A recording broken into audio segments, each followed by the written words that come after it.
U igri istine, Bebica je postavio jedno pitanje koje niko drugi u toj kući nije imao hrabrosti postaviti. Nije urlao, nije provocirao. Samo je gledao Maju direktno u oči i pitao mirno. Da li joj smeta što je Asmin naziva imenom Stanije dok leže u krevetu zajedno? Maja nije odmahnula rukom. Nije se nasmejala i promenila temu. Potvrdila je. Rekla je da je odlepila. I od tog jednog odgovora, sve tri strane ove priče bile su gole pred milionima gledalaca koji su pratili Elitu 9. Asmin, Maja i Stanija, svako na svom mestu, ali sada svi zajedno u istoj rečenici pred celom Srbijom. Stanija Dobrojević nije bila u sali u tom trenutku, ali njeno ime je bilo prisutno pre nego što ga je iko izgovorio, jer je svako u toj prostoriji već znao kuda Bebičino pitanje ide. Ostani uz ovaj video, jer ono što se desilo u narednih 48 sati i unutar kuće i van nje pokazuje da ova drama ima slojeve koje ni igra istine nije u potpunosti otvorila.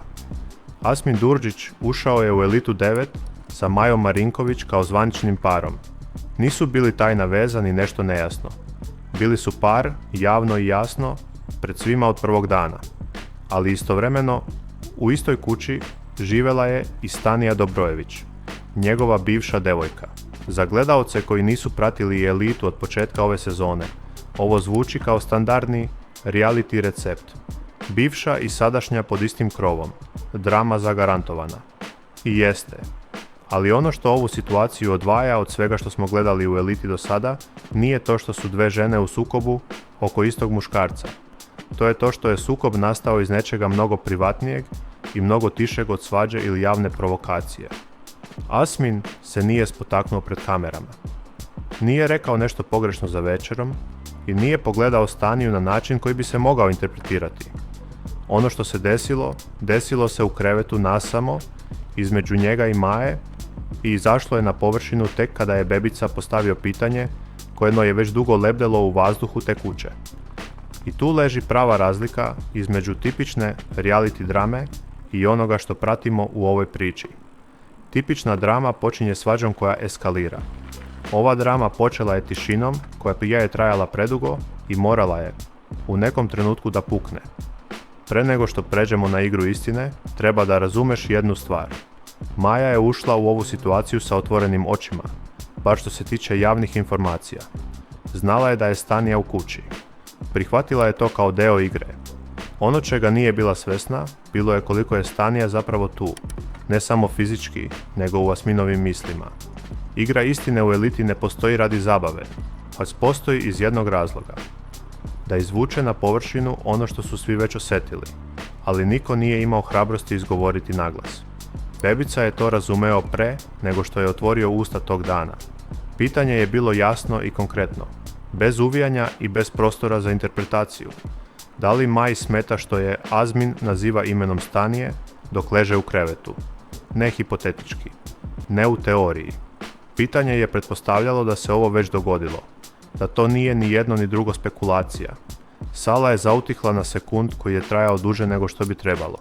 Ovakva pitanja imaju samo dve moguće verzije odgovora. Ili ne postoji osnova i Maja to odmah odbacuje. Ili osnova postoji i Maja to potvrđuje. Bez obzira koliko je neprijatno pred svima koji gledaju. Maja je potvrdila. Rekla je da je odlepila. Srpski izraz koji ne treba prevod ni objašnjenje. A Asmin nije se srušio. Auto nije eksplodirao. Nije rekao ni da ni ne. Ostao je negde između i to između postalo je najgromkije mesto u celoj sali. Jer kada muškarac ne zna kako da reaguje na pitanje o sopstvenim postupcima, to retko kad je znak zbunjenosti. Češće je znak da odgovor postoji, ali ga on sam još uvijek nije prihvatio dovoljno da ga kaže naglas. Stanija u tom trenutku nije bila u sali. Njena fizička odsutnost nije umanjila njen uticaj ni za milimetar. Njeno ime je bilo prisutno pre nego što ga je iko izgovorio, jer su svi znali kuda Bebičino pitanje vodi. I tu se otvara nešto što se ne zatvara istom brzinom kojom je otvoreno. Ono što se desilo u narednih 48 sati, unutar kuće i van, nje, pokazalo je da ova drama ima dublji sloj nego što je iko pretpostavljao. I taj sloj ima konkretan naziv, Mustafa Đurđić. kada privatni sukob postane televizijska vest koja kruži portalima i grupama na društvenim mrežama, porodica protagonista obično ima dve opcije. Prva je tišina, čekanje da se talasi slegnu. Druga je javna reakcija. Mustafa Đurđić, Asminov otac, izabrao je Facebook. Na svom profilu, javno i bez okolišanja, stao je u odbranu sina. Ali ne na način koji bi iko razuman očekivao od nekoga ko brani člana porodice u ovakvoj situaciji. Nije rekao da Maja laže. Nije rekao da je cela situacija izmišljena ili preuveličana za klikove i gledanost. Rekao je da Asmin treba emocionalnu podršku i da je Maja tu upravo da mu tu podršku pruži. Zadrži se na tome jedan trenutak. Argument odbrane nije bio da se ništa nije desilo. Argument je bio da Asmin prolazi kroz nešto teško i da mu zato treba pomoć. To su dve fundamentalno različite tvrdnje i svi gledalci koji su pročitali post nisu propustili tu nijansu. Ako braniš nekoga tako što objašnjavaš zašto mu je potrebna podrška, implicitno priznaješ da problemi postoje. Inače ta podrška ne bi bila tema. Jedna strana publike razumela je roditelja koji instinktivno štiti dete, bez obzira na okolnosti. Druga strana je čitala između redova i tamo vidjela nešto sasvim konkretno. Nehotičnu potvrdu. Mustafin post uradio je ono što ni igra istine nije uspjela u potpunosti.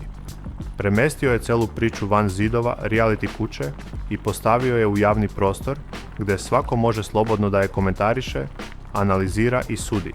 Odjednom, ovo više nije bila drama za lojalne pratioce elite. Postala je vest za širu publiku. A Stanija, koja do tada nije imala direktan povod da javno prokomentariše situaciju, dobila je upravo ono čemu svaka bivša devojka u ovakvoj poziciji ili se nada ili se plaši. Razlog da progovori. Stanija se nije povukla u tišinu i nije čekala da drama utihne sama od sebe. Optužila je Maju za hvalisanje i loše ponašanje. Rekla je da se Maja ponaša kao da je partija završena i da je ona pobedila, a igra u eliti još nije ni blizu kraja. Maja, sa druge strane, ima nešto što Stanija u ovom trenutku nema. Javno potvrđenu činjenicu iz igre istine. Nije se žalila na apstraktan osjećaj nesigurnosti ili na sumnje koje ne može da dokaže. Imala je ime, imala je situaciju, imala je potvrdu pred svima. I ta potvrda joj je dala konkretno tlo za bes koji niko razuman ne može da ospori kao izmišljotinu. Tu se vidi suštinska razlika između pozicija ove dve žene u ovom trenutku. Stanija napada Majino ponašanje. Maja napada Asminove postupke.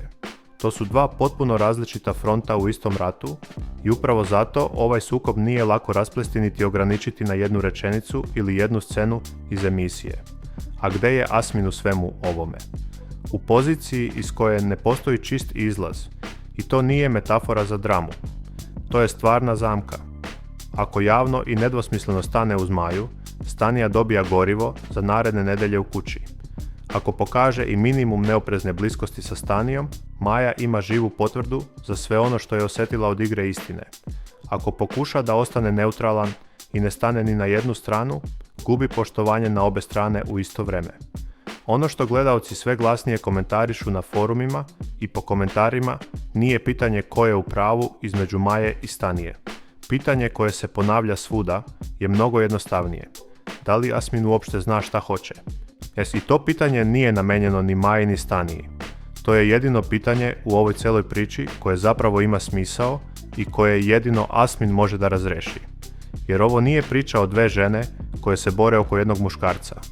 Ovo je priča o muškarcu koji je ušao u istu kuću sa sadašnjom devojkom i bivšom, a nije sredio svoja osjećanja prema prošlosti pre nego što je napravio taj korak.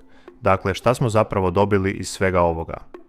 Vidjeli smo igru istine koja je izvukla na površinu ono što je Asmin pokušavao da drži u privatnom prostoru između sebe i Maje. Vidjeli smo oca koji je pokušao da zaštiti sina, a nehotično potvrdio upravo ono od čega se branio. Vidjeli smo dve žene koje se bore na potpuno različitim frontovima, svaka sa svojom logikom i svojom pozicijom, i muškarca koji stoji između njih bez jasnog odgovora koji bi zatresao ovu situaciju. Maja je rekla da je odlepila. Bila je to najtačnija i najiskresnija rečenica izgovorena u Eliti 9 u čitavom ovom periodu.